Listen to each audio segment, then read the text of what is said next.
Her skirt was yanked mid-step. Laughter exploded. Phones were out.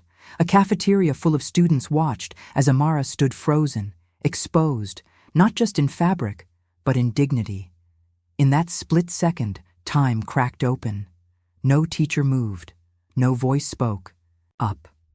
Just the sting of humiliation and the heat of 1,000 eyes. But what happened next wasn't what they expected. In under a minute, the bullies were on the floor, begging. This isn't just a story about a skirt, it's a reckoning they never saw coming. Welcome, story lovers. From where are you watching? Comment the name of your city. It was the first day. At a new school for Amara, a quiet yet confident 16-year-old girl who had just moved from Atlanta. With long braids, bright eyes, and a love for art, she hoped this new start in a mostly white suburban town would finally bring peace after years of struggling to fit in. She walked into the cafeteria carrying her tray, scanning for a place to sit. Most tables were filled with familiar faces, tight-knit groups who glanced her way, then quickly looked back. She sat alone, pretending not to notice. It wasn't the first time she'd felt like an outsider, but something about the looks, the whispers, the awkward silences. It was different here. Her sketchbook peeked from her backpack, a small piece of comfort. But comfort wouldn't last long. Just a few feet away, a group of students had noticed her, and they weren't looking with curiosity. They were planning something. By the second week, Amara had learned to keep her head down, but silence didn't stop the whispers. Why's she dressed like that? Is she even from here? The comments weren't loud, but they were meant to be heard. At lunch, the same group of popular kids, led by a boy named Carter, always found a way to pass by her table. First, it was just stares, then laughter. One day, they accidentally knocked over her tray. No one helped. Teachers looked the other way.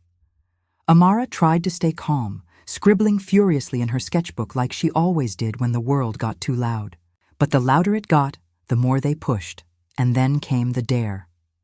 Carter boasted he'd make her leave by Friday. The group laughed, recording everything on their phones. That Friday, the cafeteria buzzed like usual.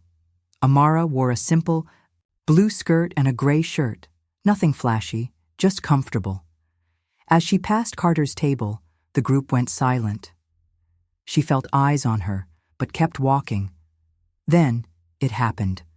A sudden tug at her skirt. The fabric yanked back. Gasps filled the room. She turned, heart racing, face burning. Laughter erupted behind her. Phones were out, recording.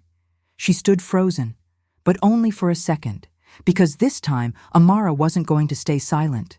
And in less than 60 seconds, the entire cafeteria would watch a moment they'd never forget. Amara didn't flinch. She turned slowly, eyes locked on Carter, who still had her skirt in his grip, smirking, waiting for her to cry or run. But she didn't. Instead, she stepped forward, grabbed his wrist, and yanked it away with such force that he stumbled. The crowd gasped. Chairs screeched. Carter fell backward, crashing to the ground. His phone slipped from his hand, skidding across the floor. Silence fell. Then one of his friends, trying to save face, lunged at Amara, but she moved first, fast, firm, fearless. Another shove, another fall. Now 2 of them were on the floor. Everyone watched, some stunned, some cheering quietly. This wasn't just payback. It was a moment of reclaiming power, and from that day on, no one looked at Amara the same again. Dear audience, if you're enjoying the story, don't forget to give it a like. It really helps. Thanks for watching. Subscribe to our channel for more powerful stories. Amara didn't get an apology, not from Carter, not from the school. But something shifted that day. The whispers stopped, the stares softened, and for the first time, students began sitting beside her. What was meant to humiliate her had revealed something uglier than a torn skirt. It exposed the quiet cruelty of silence, the danger of letting racism hide in plain sight. Amara didn't fight for attention. She fought for dignity, for every student who's been mocked, isolated, or targeted simply for existing. She kept coming to school, head high, sketchbook in hand, and every time someone looked her way, they saw strength, not shame.